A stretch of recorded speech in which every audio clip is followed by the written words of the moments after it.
अस्सलामुअलैकुम। कैसे हैं आप सब लोग? उम्मीद है कि आप सब ठीक होंगे और अपनी फैमिलीज़ के साथ सेफ़ होंगे।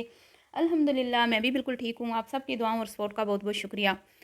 आज बात होगी जी मिलियंस व्यूज़ से हज़ारों व्यूज़ तक का सफ़र।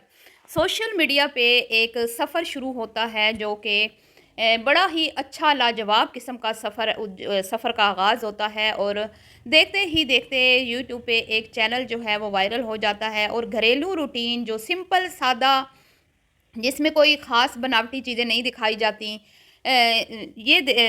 इस तरह का चैनल देख के लोग खुश होते हैं और मतलब कि उनको लगता है कि जिस तरह की हमारी ज़िंदगी है ऐसी ही इनकी ज़िंदगी है और बड़ी एक सिंपल सी सादा सी और स्पेशली रमज़ान ट्रांसमिशन तो इस चैनल के ऊपर बहुत व्यूज़ आते हैं स्पेशली रमज़ान ट्रांसमिशन जब जब आती है हर साल ही ये चैनल मतलब क्या कहते हैं चक दे फटे कर देता है। मैं ये कहूँ कि पिछले 5-6 साल पीछे अगर मैं चली जाऊँ तो ये चैनल रमज़ान ट्रांसमिशन में सबसे ज़्यादा व्यूज़ लेने वाला चैनल था कभी, तो गलत नहीं होगा। अगर आप मेरी इस राय से इत्तेफ़ाक करते हैं तो मुझे ज़रूर बताइएगा।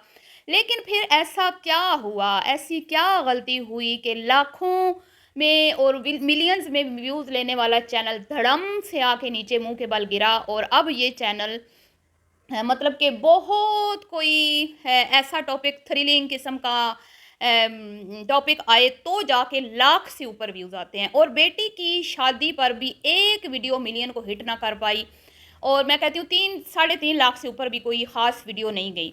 इसकी क्या वजह है? ठीक है, आज इस टॉपिक पे बात करने वाली हूँ और जो पुराने व्यूवर्स हैं इस चैनल के देखने वाले आप सब समझ चुके होंगे, टाइटल से आपको अंदाज़ा हो चुका होगा कि मैं किस चैनल की बात कर रही हूँ। तो आप मेरी इस बात के साथ एग्री करेंगे कि ये चैनल कभी पाकिस्तान के टॉप चैनल्स में से होता था। इनके साथ के कई चैनल अभी भी टॉप में ही हैं, ट्रेंडिंग में हैं, लेकिन इन पे ज़वाल क्यों आया?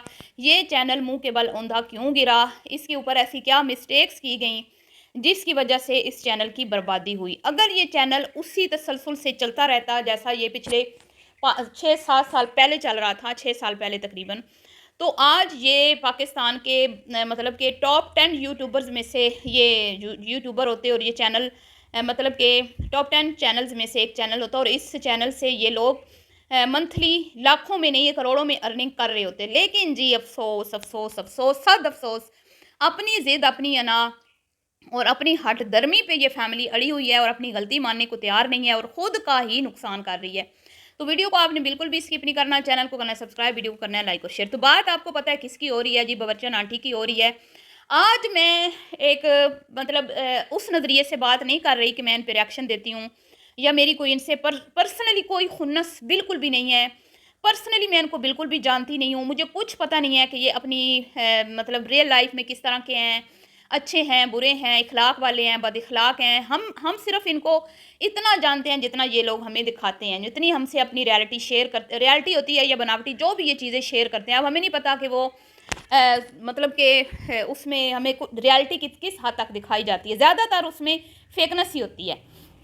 तो जी इतना ही मैं जानती हूँ। ना मेरे कोई मुवक्किल हैं, ना मेरे कोई क्या कहते हैं कोई ऐसे खबरी हैं, ना कोई मेरे जासूस हैं जो इनकी जासूसी करते हैं और ना ही मैंने कोई इनके घर में कैमरे फिक्स करवाए हुए हैं जो मैं यहाँ पे इनका लाइव शो देखती रहती हूँ और फिर आके इस पे तज्ज़िया करती हूँ। ऐसा कुछ नहीं है। ये एक कंटेंट शेयर करते हैं, उस पे एक हमारी राय होती है एज़ ए व्यूअर, क्योंकि हम अपना टाइम निकाल के और ना चाहते हुए भी इनकी वीडियो देखते हैं। हमें कुछ मतलब मैं एज़ ए व्यूअर इनकी वीडियो देखती हूँ, लेकिन सिर्फ़ इसलिए देखती हूँ कि मैंने अपनी एक राय कायम करनी होती है इनके कंटेंट पे। आप लोग भी देखते हैं, आप लोग एंटरटेनमेंट के पर्पज़ से देखते हैं कि चले आप एंटरटेन भी होते हैं और साथ में आप अपनी राय का भी इज़हार करते हैं, इनको मशवरे भी देते हैं। जो अच्छे मशवरे इनको देता है, यानी कि इनके कंटेंट में तनकीद करता है, असल में वो अच्छा मशवरा देता है कि यहाँ पे आपने मिस्टेक की है। तो उनको ये धुतकार देती हैं, उनको ये समझती हैं कि ये हमारे दुश्मन हैं और जो इनकी खुशामद करते हैं, जो इनकी चापलूसी करते हैं, जो इनको इनकी रियलिटी इनको नहीं बताते, वो इनको अच्छे लगते हैं। जो इनको इनकी रियलिटी बताते हैं, असल में आपका दोस्त होता ही वही है जो आपकी गलतियों पे आपको टोकता है। कभी भी खुशामदी टोला आपका खैर ख्वाह नहीं हो सकता। तो आज मैं सिर्फ़ और सिर्फ़ इनके इनके को थोड़ी-सी मैं एज़ ए व्यूअर एक बात समझाना चाहती हूँ। अगर ये समझ जाएँ तो इनकी मर्ज़ी, नहीं समझेंगी जो कि इनकी आदत है। वो कहते हैं ना, अमनबाज आएंगी अपनी आदत से, तो नहीं आएंगी तो फिर अपना नुकसान करती रहें। तो जी एज ए व्यूअर मेरी जो मैंने इनकी जब पुरानी वीडियोस देखी तो मैं यकीन करें हक्का बक्का रह गई, और मैं खुश भी हुई कि कभी ये चैनल बड़े अच्छे व्यूज़ लेता था। फिर मैंने वो वीडियो जाके देखी जिसमें मिलियन से ऊपर व्यूज़ थे। मैंने कहा मैं देखूं इसमें आखिर इतनी क्या अच्छी चीज़ है जिसकी वजह से इसके ऊपर इतने ज़्यादा व्यूज़ आए हैं।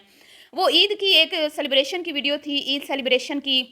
जिस तरह ये दावत करती हैं, दावत की तैयारी, हस्बैंड के कपड़े प्रेस और मेहंदी वगैरह लगाना, मतलब हर साल जिस तरह रूटीन होती है इनकी ईद के मौके पर, वही थी, सेम वही वीडियो थी, कोई उसमें अलग चीज़ नहीं थी। लेकिन बात अच्छी उसमें क्या थी जिसकी वजह से वो वीडियो पसंद की गई, उस वीडियो में वॉइस ओवर जो की गई बहुत ही सिंपल, जिसमें किसी को बुरा भला नहीं बोला गया, किसी को तनकीद का निशाना नहीं बनाया गया, किसी रिश्तेदार की बुराई नहीं की गई, किसी को बद्दुआएं नहीं दी गई।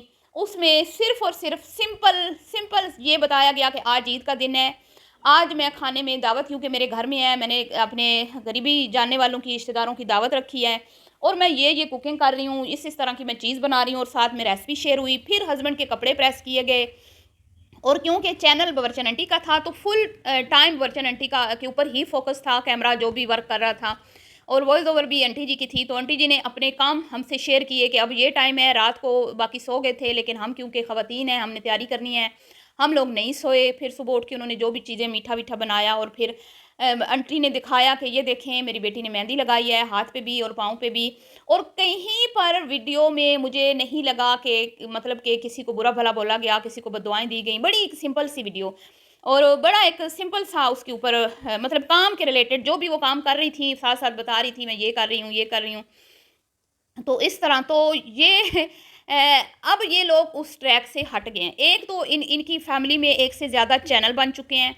जब एक फैमिली में एक से ज़्यादा चैनल्स बनते हैं तो हर एक जो है वो चाहता होता है कि मैं कोई ऐसा कंटेंट लेके आऊँ जिस पे मुझे बहुत ज़्यादा व्यूज़ बने मिलें, क्योंकि मुकाबला शुरू हो जाता है। और फिर ज़ाहिर बात है एक दौड़ होती है ये व्यूज़ की, और हर किसी का दिल चाहता है कि वो इस दौड़ में सबकत ले जाए और सबसे आगे आगे रहे। तो यूँ फिर एक का चैनल बना, फिर दूसरा, तीसरा, चौथा, तो अब 4 चैनल जो हैं वो 2 एक घर में हैं बर्चन के, और 2 इनकी बेटियों के हैं। तो आंटी जी अपने ट्रैक से हट गई। कुकिंग की कैटेगरी को आंटी जी ने कम कर दिया, एक साइड पे रख दिया, और आंटी जी आ गई गॉसिप्स वाली साइड पे, बुराइयों बददुआओं वाली साइड पे। और क्योंकि ये एक दौड़ है व्यूज़ की, बेटी कुछ टाइटल लगा देती है कंट्रोवर्शियल, दूसरी बेटी फिर कुछ लगा देती है, बहू आती है वो अपना काम दिखाती है। अब जब बहू दिखाती है तो हमें वो चीज़ें नज़र आती हैं जो आंटी हाइड रखती है। आंटी बताती है कि मैं अपनी बहू से बड़ा अच्छा सलूक करती हूँ, बहू पे कोई प्रेशर नहीं है, बहू के ऊपर कोई बर्डन नहीं है, मैं काम खुद कर लेती हूँ, कभी मैंने बहू से काम करवाए नहीं है। लेकिन जब बहू अपने चैनल से वीडियो पब्लिक करती है ना, अब बहू का चैनल ना होता तो शायद हालात कुछ और होते, ठीक है। चले बेटियां तो अपने घरों में हैं, उनका तो एक अलग सेटअप है, सिस्टम है। अब बहू का चैनल ना होता तो हमें बिल्कुल भी पता ना चलता कि नहीं जी आंटी जो बताती हैं वैसी बिल्कुल भी बात नहीं है, बहू भी अपनी जिम्मेदारियां खूब निभा रही है और बड़ी जिम्मेदाराना तरीके अंदाज में निभा रही है, बल्कि ज़्यादा इस घर में वो स्ट्रगल कर रही है, ज़्यादा इस घर में अपनी जगह बनाने के लिए वो एफर्ट लगा रही है। और अपनी नंदों की और सास के मिसाल के तौर पे मैं अगर कहूँ कि तलवे तक भी वो चाटने पड़े तो वो चाट लेती है, इस हद तक वो खुशामदी है, इस हद तक वो मक्खन मलाइयाँ लगाती है। और वो किसी सूरत अपनी नंदों को, अपनी सास को नाराज़ नहीं करना चाहती, चाहे उसके बच्चे इग्नोर हों, चाहे उसका हस्बैंड इग्नोर हो, उसकी वीडियो में हमें यही नज़र आता है। ठीक है, हमें तो जो दिखाया जाता है हम तो उस पर बात करते हैं। फिर आंटी जी आती हैं, वो कहती हैं मैं काम कर रही हूँ, मैं झाड़ू लगा रही हूँ। बहू आती है, वो कहती है मैं तो अपनी अम्मी के हाथ में झाड़ू देख भी नहीं सकती, मैं तो अपनी अम्मी को, अपनी दोनों मम्मियों को, मम्मी और अम्मी को झाड़ू लगाते मेरा ज़मीर ही गवारा नहीं करता कि वो झाड़ू लगाएं। तो मैं पूरी कोशिश करती हूँ कि हेल्पर के साथ मिलके तमाम सफाइयाँ और बर्तन वॉश जो भी है, अपने घर के काम जो है वो मैं अपने एक टाइम पे कर लूँ। और वो बताती है हर वीडियो में कि मैंने इस तरह से अपने घर का काम इतने इतने टाइम में यूं इस तरह कर लिया। और यहाँ तक भी वो दिखाती है कि मायके जाने से पहले भी वो घर में खाना बना के रोटियाँ सेक के जाती है। और नंदे आती हैं तो नंदों की खिदमत में भी वो कोई कसर उठा नहीं रखती। लेकिन जब आंटी आती हैं, आंटी अपनी वीडियो में कुछ और दिखाती हैं। आज तक उन्होंने कभी भी अपने मुंह से ये नहीं कहा कि, ये ज़रूर कहती हैं कि हम काम मिल बांट के करते हैं, एक दूसरे को प्रेशराइज नहीं करते, जो पड़ा वो कर लेते हैं। लेकिन आज तक आंटी जी की वीडियो में हमें पॉजिटिव मैसेज नहीं मिला कि बहू जो है वो मेरा राइट हैंड है, मेरी बहू जो है उसकी वजह से आज मैं इस मुकाम पर हूँ। पिछले कुछ सालों से जब से मेरी बहू आई है मुझे वीडियोज़ बनाने में, अपना काम करने में बहुत ज़्यादा मशक्क़त नहीं करनी पड़ती, क्योंकि वो बहुत सारे काम सँभाल लेती है। इसी तरह मेहमान घर में आते हैं, मुझे टेंशन नहीं होती, मेरी बहू कुकिंग कर लेती है, मेरे साथ करवा लेती है, अगर ज़्यादा कुकिंग हो तो मिल के कर लेते हैं। आंटी जी बिल्कुल भी ऐसा कोई कोई कोई मैं कहती हूँ ना, ऐसे फ़ील नहीं होने देती, और जब कपड़े वॉश करने की बारी आती है तो आंटी जी कहती हैं कि मैं तो खुद अपने कपड़े वॉश करती हूँ। जबकि जब बहू आती है तो वो कहती है मैं तो अपनी मम्मी और अम्मी को कपड़े निचोड़ते हुए नहीं देख सकती। मेरी मम्मी और अम्मी ने बड़ी मशक्क़त की है पुराने दौर में, उन्होंने बहुत मुश्किल ज़िंदगी गुजारी है। अब मैं नहीं चाहती कि मेरे होते हुए मेरी जो अम्मी हैं वो मुश्किल टाइम देखें या कोई मशक्क़त करें या भारी काम करें। तो मैं पूरी कोशिश करती हूँ अपनी सास को जितना सुख दे सकूँ दे दूँ। और इसी तरह जब मैं अपनी अम्मी के घर में जाती हूँ तो भी सब बहू यही कहती है कि उसकी रूटीन यही होती है कि वो अपनी माँ का भी हाथ बटाती है और नज़र भी आता है। इसके अलावा नंदों के घर जाए तो भी वो यही करती है, लेकिन आज तक हमने नहीं देखा कि नंदों में से किसी एक ने भी कभी भाभी को क्रेडिट दिया हो। लेकिन भाभी साहिबा हमेशा ही अपने इन-लॉज़ की तारीफ़ करती हैं, नंदों की तारीफ़ करती हैं, शौहर की तारीफ़ करती हैं। तो यही वजह है कि वो भले हफ़्ते में 1 वीडियो डाले, 15 दिन बाद, महीने बाद उसकी वीडियो पे फिर भी रीज़नेबल उसके चैनल के हिसाब से व्यूज़ आ जाते हैं। लेकिन ये जो मिलियंस में व्यूज़ लेने वाला चैनल था, आज ये चैनल ज़वाल का शिकार क्यों हुआ? जब ये अपनी कैटेगरी से हटे, जब ये एक से ज़्यादा चैनल बने, जब ये व्यूज़ की दौड़ के चक्कर में मुकाबलेबाज़ियाँ शुरू हुईं, फिर उसके चक्कर में एक-दूसरे को मतलब जब 4 पैसे आए तो इनको लगा कि भई ख़ानदान वाले हमसे जलते हैं। देखने वालों ने जब क्रिटिसाइज़ किया किसी भी बात पे कि नहीं जी आंटी जी यहाँ से ऐसे होना चाहिए था, या बहन यहाँ से ऐसे होना चाहिए था, यहाँ पे आपने ये मिस्टेक की, तो सामने से उनको मुँह तोड़ जवाब दिया जाता है। ईंट का जवाब पत्थर से दिया जाता है, बल्कि मैं कहती हूँ करारा जवाब दिया जाता है, और देखने वाले इनसे हो गए हैं बदज़न। और अब तो हालात ये हैं पिछले 3-4 साल से कि बाकायदा झोलियाँ उठा के बद्दुआएँ दी जाती हैं। रिएक्शन वालों को तो चलें आप बुरा भला बोलें, ठीक है। हालाँकि बोलना आपको नहीं चाहिए, हम भी एज़ ए व्यूअर ही आपके चैनल के ऊपर जो है वो अपना एक राय कायम करते हैं। ठीक है, हम भी एज़ ए व्यूअर ही आपके चैनल के ऊपर एक राय कायम करते हैं आपके कंटेंट पे, तो आपका हक नहीं बनता कि हमें बद्दुआएँ दें। लेकिन क्योंकि आपकी आदत बन चुकी है और आपको ऐसे आपके पास शायद अब दिखाने के लिए कुछ नहीं रहा, तो आप अपने चैनल को कभी किसी का सहारा, कभी किसी का सहारा, कभी किसी पे केस, कभी किसी पे, तो यूँ ये केस खेलना और ये धमकियाँ, फिर चैनल की उड़ाने, और अब पिछले कई अरसे से मैंने कभी भी इनके साथ कोई बदतमीज़ी नहीं की, क्योंकि मेरे खुद के फॉलोअर्स जी इस तरह की लैंग्वेज, इनकी इस तरह की गंदी लैंग्वेज से तो इनके फॉलोअर्स बहुत उकता चुके हैं, बहुत तंग आ चुके हैं, और इनके जो पुराने पक्के वाले देखने वाले थे फॉलोअर्स, जो इनको मिलियंस में व्यूज़ ला के देते थे और इनकी सिंपल सी सादा सी रूटीन और रमज़ान ट्रांसमिशन को पसंद करते थे, वो सब इनको छोड़ गए हैं। एक तो ये कि बद इखलाक बहुत हो गई हैं, गरूर तकब्बुर बहुत आ गया है, जेलस, हर कोई इनसे जेलस होता है, बददुआएँ आहें। और उसके बाद फिर आर्टिफिशियल यानी बनावटी कंटेंट। पहले सिंपल सादा कंटेंट होता था रियलिटी पर मबनी, जो एक मिडिल क्लास फैमिली में जिस तरह की रूटीन होती है वो शेयर की जाती थी।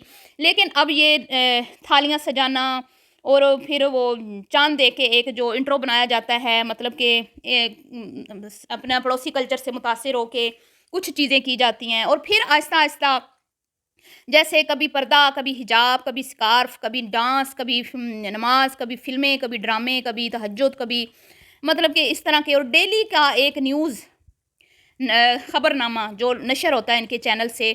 ये सारी वजूहात हैं इनके चैनल की तबाही और बर्बादी और जेलसी। असल में जो लोग जेलसी और का राग अलापते हैं ना, ये उस बंदे में ये खसलत होती है, इसीलिए वो दूसरों पे भी शक करता है कि हमसे लोग जेलस होते हैं। जो लोग जेलस नहीं होते ना, वो कभी भी किसी को भी नहीं कहेंगे कि कोई हमसे जेलस हो रहा है, क्योंकि उनकी नेचर में ये चीज़ नहीं होती। ना वो खुद किसी से जेलस होते हैं और ना ही कभी उन्होंने मतलब कि उनको फ़ील हुआ है कि हमसे कोई जेलस होता है। और दूसरा ईमान की कमज़ोरी, जब जो ईमान की जिस बंदे का ईमान कमज़ोर होता है ना, उसको यही लगता है कि हर वक्त नज़र-ए-बद, जेलसी और नेगेटिविटी और जो चीज़ें इनमें नहीं है, वो कहती हैं कि भई मेरी नेक औलाद, कहाँ से आपकी नेक औलाद है? अल्लाह आपके बच्चों को सेहत दे। लेकिन कल आपकी बड़ी बेटी की वीडियो में, कल था या परसों, जो कमेंट्स का रिप्लाई दिया गया, वो आप पढ़ें तो आपको अंदाज़ा होगा कि आपकी औलाद कितनी कोई नेक है। तो ये कुछ चंद वजूहात हैं, इसके अलावा भी बहुत सारी वजूहात होंगी, लेकिन अब टाइम कम है, तो ये चंद वजूहात हैं। फिर आपको पता है बीच में इनके और भी मसले मसाइल रहे, जिसकी वजह से इनकी रियलिटी सामने आई।